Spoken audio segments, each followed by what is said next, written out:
ये पहले मेरी बात को ध्यान से सुनो।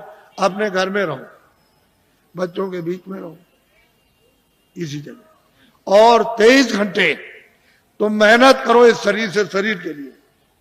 दुकान करो, दफ्तर का काम, खेती करो, इस शरीर के लिए, भोजन, कपड़ों के लिए, इसके लिए, दवा के लिए, सब, और बच्चों के लिए, इसके लिए।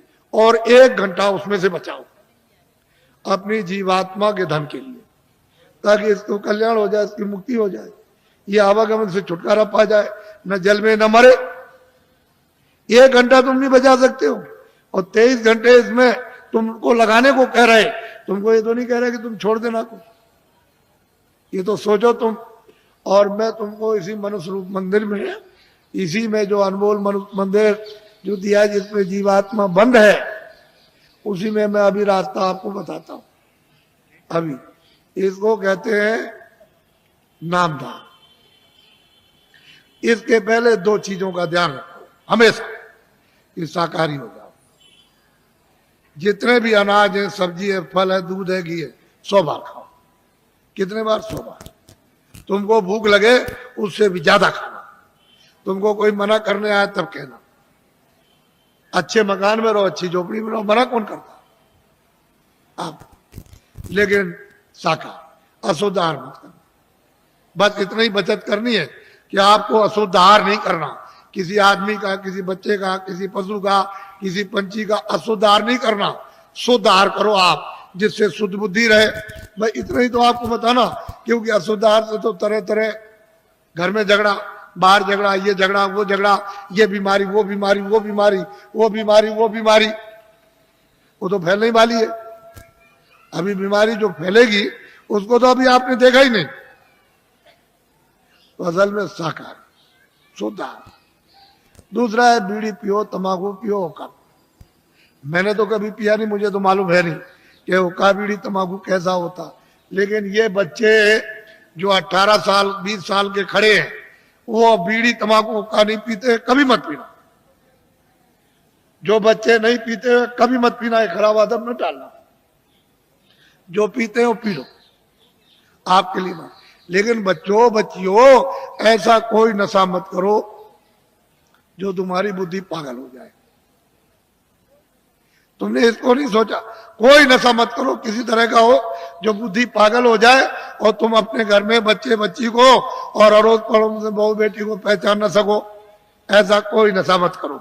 और चले जा रहे हो तुम, तो सामने तुमने समझा कि जमीन बराबर, और वहां गड्ढा मिला, उसमें पैर चला गया तो पैर टूट गया, और सिर लड़ गया गड्ढे में तो सिर फट गया, मर गए। ऐसा कोई न रामायण कहती है, न महात्मा कहते हैं, न कुरान कहती है, न फकीर, न मस्जिद कहती है, न मंदिर कहते हैं, न शिव जी कहते हैं, न आपको कोई और।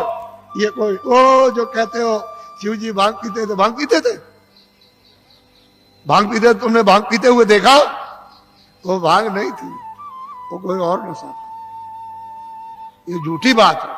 जो लोग उनके नाम से भांग पीते और कहते हैं वो भांग पीते थे, भांग नहीं पीते थे।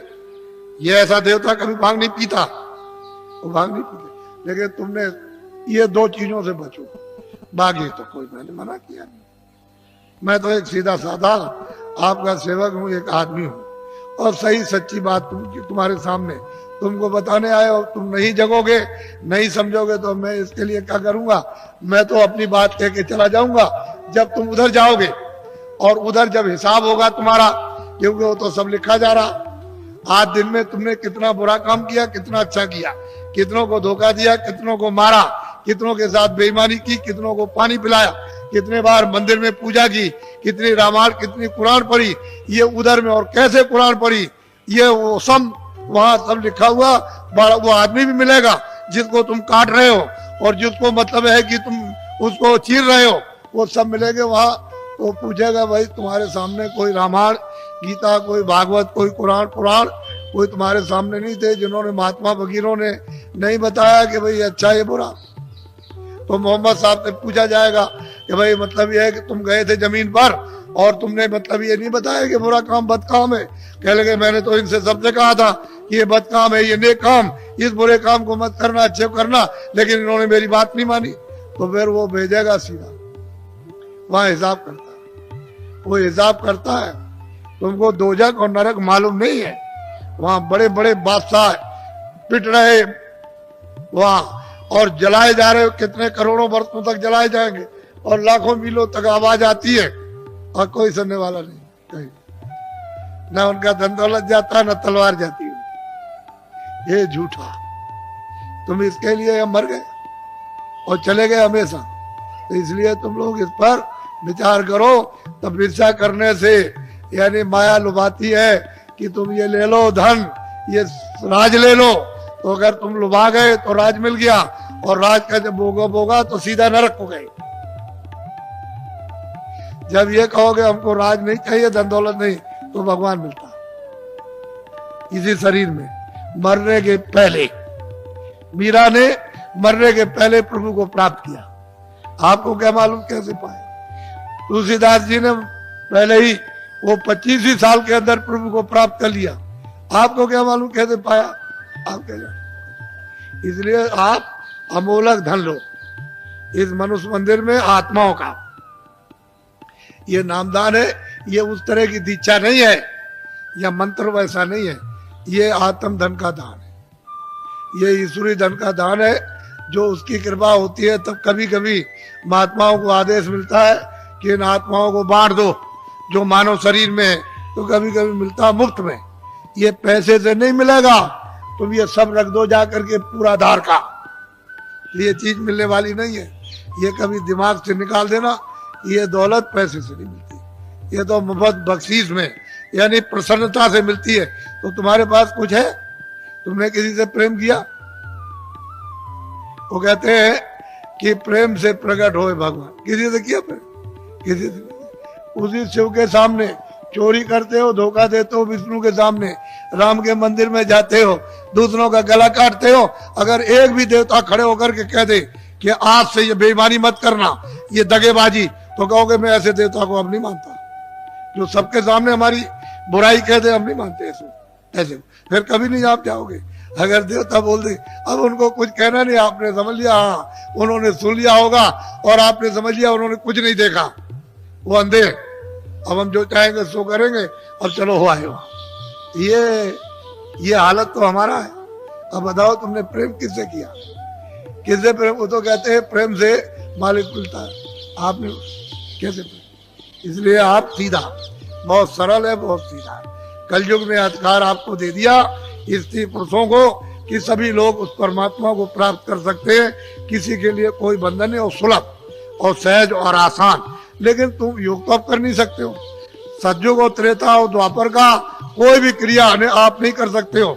और उन्होंने मना कर दिया गोस्वामी जी महाराज ने कि कलयुग जोग न यज्ञ न ज्ञाना।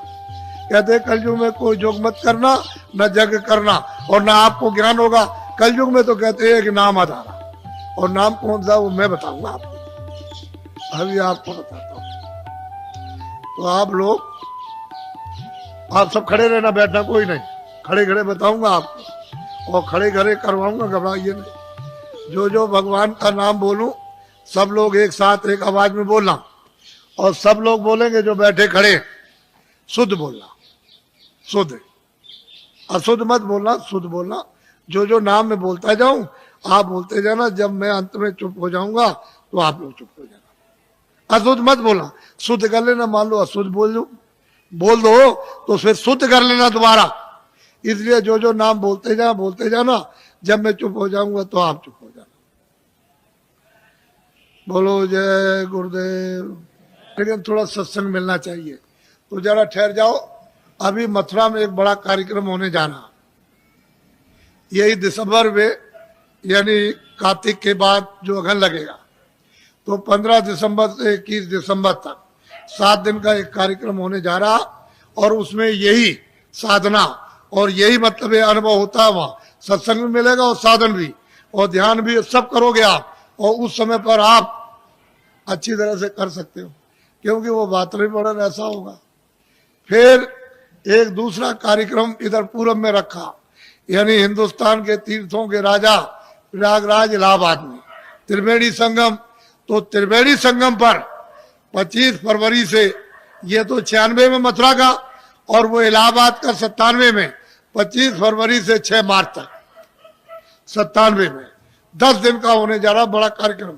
और वो महामानव कुंभ, यानी माघ मेले के बाद महामानव कुंभ आपको दिखाई देगा। और वो 10 दिन, यानी 7 मार्च को शिवरात्रि है, वो एक दिन पहले ही समापन हो जाएगा। 10 दिन का होगा। आप जरा इसको लिख लेना। और ये जो आपने 5 नाम, 5 रूप, 5 स्थान हरे के बाजे, ये जो आप लिखाओगे, लिखा हुआ ले लोगे, ये तो यहाँ के लोग आपको दे देंगे। अगर कम पड़े तो आप जल्दी लिख लेना। फिर दूसरी बात यह है कि थोड़ा सा पता भी दे दिया करो कि कभी कोई पूछा जाती हो कि साधन भजन करते हो कि नहीं करते। ये ऐसे गए लेकर के ताक में रख दिया। किसी ने आकर के कभी मिले, पूछा तो कहा कि भाई भजन तुमने ध्यान किया था? कह लगे हमने नहीं किया, हो तो मैं भूल गया सब। तो तुम्हारा समय सब बेकार चला गया। तुमको तो दिया था काम के लिए कि भाई तुम जल्दी से अपना काम करो, अपनी जीवात्मा को जगाओ, तो तुमने ताक में रख दिया, वो सोती रह गई। तो बताओ इससे, इस काम में तुम्हें मिलेगा क्या? इससे ना कुछ मिला, ना कुछ मिलेगा, और इस काम से खाली जाओगे।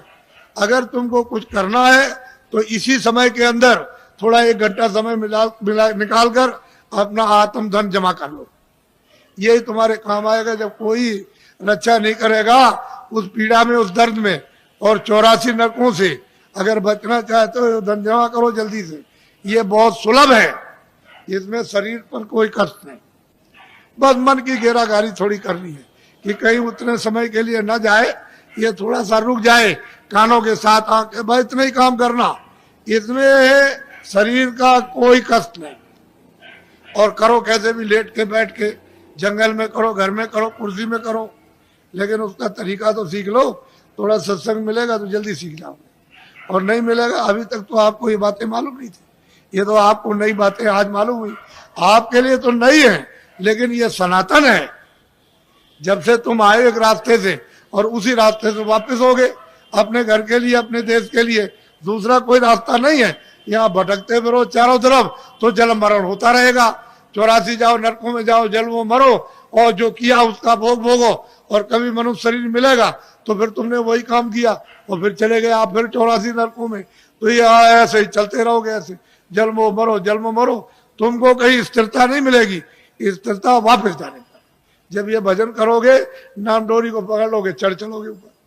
वो तो ऊपर खुले हुए मैदान है, और वहां तो अंधेरा कभी है नहीं, न कभी अंधेरा होता हो तो प्रकाश ही प्रकाश, रोशनी रोशनी। जरा सा आंख के ऊपर उठे कि बस प्रकाश ही प्रकाश है, अंधेरे का नाम नहीं। वहां कभी अंधेरा होता ही नहीं।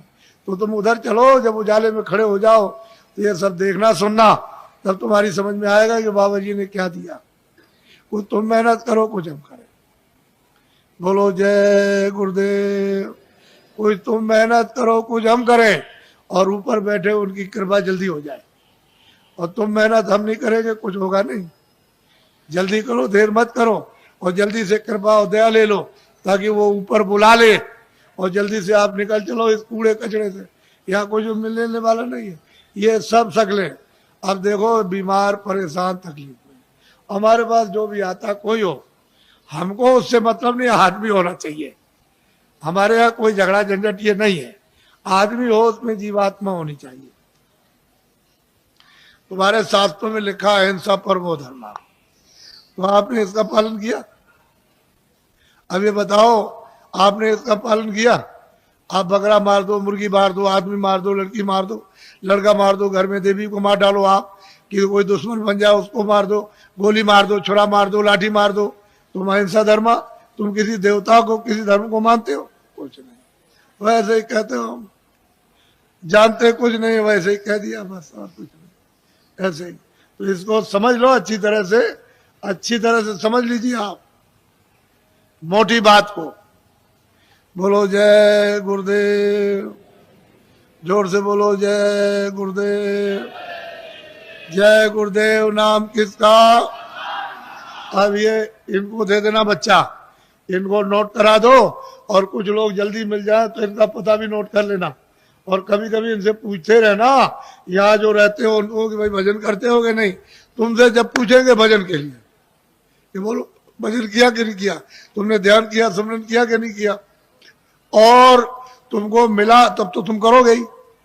तुम जरा सा जितने दिन बताया उतने दिन कर लो पहले, बात की बात बाद में सोचना। हर रोज तुम महीने 2 महीने समय दो, नागा मत करना, तब तुम देखोगे तुमको क्या मिलता। तुम एक दिन भी नहीं बैठो तो मैं क्या करूंगा? मैं तो दरवाजे पर आकर काम करूंगा। तो अंदर तुम्हारा घाट है, तो जीवात्माओं का घाट अंदर, वहां बैठोगे तब तो काम करूंगा। और तुम बाहर फैले रहोगे तो कैसे काम होगा? तो बाहर से मोड़ूंगा कि भाई इधर से लगो, अंदर चलो। अंदर तो खुला हुआ, खुले हुए लोग, उधर स्वर्ग भी है, बैकुंठ भी, बड़े बड़े लोग हैं, उधर ब्रह्मांड भी है, उधर ब्रह्मा भी मिलेंगे, विष्णु भी मिलेंगे, शिव भी मिलेंगे, देवी देवता भी मिलेगी, ईश्वर, उधर बड़े बड़े अनेकों लोग, अनेकों ब्रह्मांड अनगिनते। लेकिन रास्ते से चलो तब मिलेगा, कैसे ही मिल जाएगा। बोलो जय गुरुदेव। अब देखो, जितनी तकलीफ आपको हमको सब मालूम है। हम किसी के सिर पर हाथ रख देते हैं तो अपने को फौरन पता चलता है, ऐसे ही रखकर बस इतना ही रख दिया, मालूम हो गया कि तुमको कितने प्रकार की तकलीफें हैं। और यह भी पता चल जाता है कि तुमने क्या अपराध किए।